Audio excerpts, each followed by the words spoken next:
2026 के अप्रैल अटेम्प्ट के लिए बच्चों के लिए रिमाइंडर कॉल। इन चीजों को इग्नोर ना करें, भूल ना जाएं, क्योंकि आप बहुत सारी प्रिपरेशन में जब लगे रहते हो पीसीएम के अंदर, तो कई बार लास्ट मोमेंट पर आपकी प्लानिंग गड़बड़ा जाती है। भूलना मत, केमिस्ट्री में these things are very important.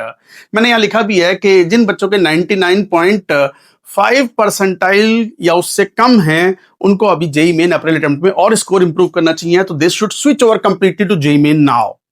उसके अंदर खासकर केमिस्ट्री में कौन कौन सी चीजें बढ़ना ना भूलें, उसके अंदर डी एंड एफ ब्लॉक। आप जानते हो एफ ब्लॉक में इलेक्ट्रॉनिक कॉन्फ़िगरेशन अगर 15-20 दिन में ना पढ़ो तो भूलने लगते हैं हम। उनके एक्सेप्शंस, इलेक्ट्रॉनिक कॉन्फ़िगरेशंस, उनके एटॉमिक साइज के ट्रेंड्स एंड एक्सेप्शंस।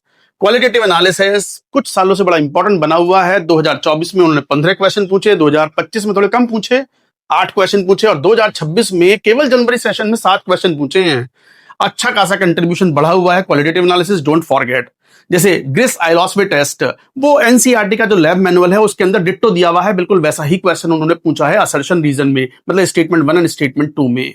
साथ ही साथ उन्होंने वो निकल 2+ का जो मेन टेस्ट है डीएमजी के साथ में, उसकी स्ट्रक्चर में 5 मेंबर और 6 मेंबर रिंग्स के नंबर पूछे हैं। हालांकि वो क्वेश्चन हमने क्वालिटेटिव में काउंट नहीं किया, वो हमने कोऑर्डिनेशन में काउंट किया हुआ है, बट है तो अल्टीमेटली क्वालिटेटिव से ही रिलेटेड, तो पढ़ते रहें।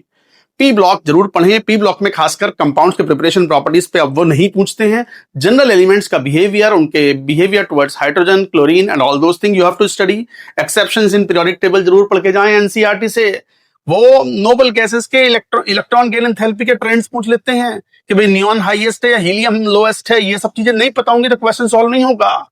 बायोमोलिक्यूल जरूर पढ़ के जाएं, न्यूक्लिक एसिड हुए, अमीनो एसिड्स हुए, इनकी स्ट्रक्चर पे क्वेश्चन अक्सर आते ही हैं। सेपरेशन ऑफ टेक्निक्स जिसे हम पीओसी बोलते हैं, उसके ऊपर क्रोमेटोग्राफी पे अक्सर क्वेश्चन पूछते हैं।